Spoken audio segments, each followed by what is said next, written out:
So, do you have any plan to do it in Saudi? When I leave here, first thing in the morning, I'm heading to Mecca for making money. So. Oh, mashallah.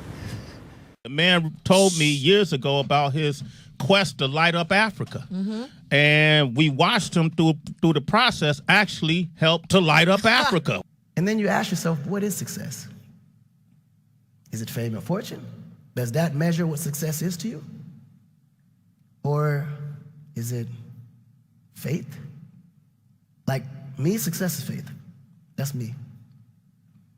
If God is not smiling upon me, I'm not successful. I don't care if I have $1 billion in the bank, 100 billion in the bank. Matter of fact, the biggest company in the world with $1 trillion in the bank. What good am I if I have that much money sitting in the bank in the first place? When you have all these kids starving, all these problems that need to be solved, and you got $1 billion in the bank? Akon, one of the biggest names in hip-hop. Some of you may know him as the guy who discovered the likes of Lady Gaga and T-Pain, whilst others may think surely he just made up those names. Regardless, I know him as the helium sounding guy. Visitation no longer comes by. Seems like they forgot about me. So this famous artist was seen performing Umrah not so long ago, which is like a mini pilgrimage of sorts. This turned a lot of heads because not only did very few know he was actually a Muslim, but seeing him at the holiest site was a wonderful and, let's face it, a breath of fresh air, if you will. Another thing I liked about this was Akon himself wasn't taking pictures or videos as some sort of publicity stunt. Somebody else was doing it. And for those of you with an IQ level of a jelly bean, this doesn't now mean that his music and lifestyle has suddenly become halal, yeah? And some of you might be thinking, so what? He still does music, yeah? So his umrah is batil, innit? Whilst the others might be thinking, oh my god, he's a sheikh now. I need to pledge my allegiance to him and learn my religion from this holy man. Of course, musicians are not our role models. But whether we like it or not, a lot of people follow them, so their actions do matter. Now that being said, some people do, however, have a naive view of worship. They think that one umrah will change someone's life completely. Now, let's face it, this is a very rare case, yeah? That you should generally think of acts of worship as a deep cleansing bath. Yeah, it helps you become clean, but in order to stay clean, you need to take your precautions. For example, avoid going to dirty places and clean yourself regularly.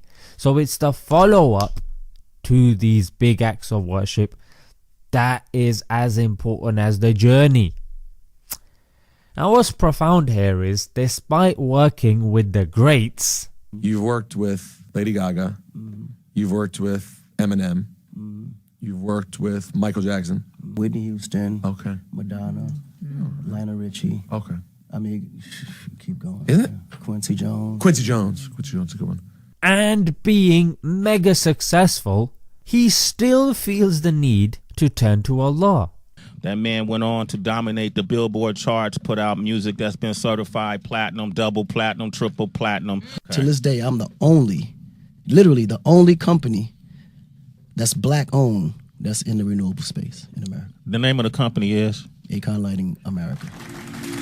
Wow. Whilst the rest of us chase what he has, he's chasing what we have. So despite having all these material possessions, I love the way he puts that in perspective. You could be driving around in Lamborghinis and wearing huge I used to. Yeah, I know. But I'm stripped all the way down now. No Lamborghinis right now. I don't even wear jewelry outside this Rolex, and that was a gift to me. That's why I got it on. So why was that? Was that a personal choice you made like recently, or is it something that did you wake up one day and you think, you know what? I didn't wake up one day. What happened was I started seeing things, and I'm sitting here and seeing so many things needing to be done, and so many people need to be helped, and I started feeling guilty. You know what I'm saying? Coming walking through these villages, you know, with a $40,000, $50,000 pair of earrings on and watch. You know, I'm sitting here like, all this stuff is worthless. It's useless, really, when you stop and you think about it, because it's just ornaments that you just look at, but yet it's doing nothing but just sitting on you. And let's be real, yeah?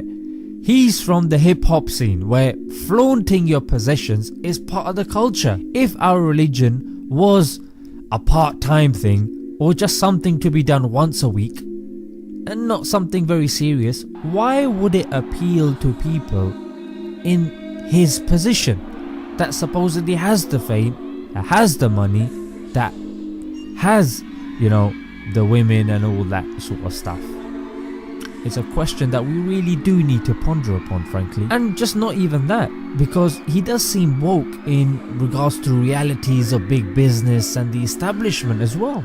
If you notice, Yeah. they'll let you get into the illegal drug business, but they will never let you get into the pharmaceutical side. Now, who are they? The establishment. There it is. In this age that we're in, just being Muslim is not enough.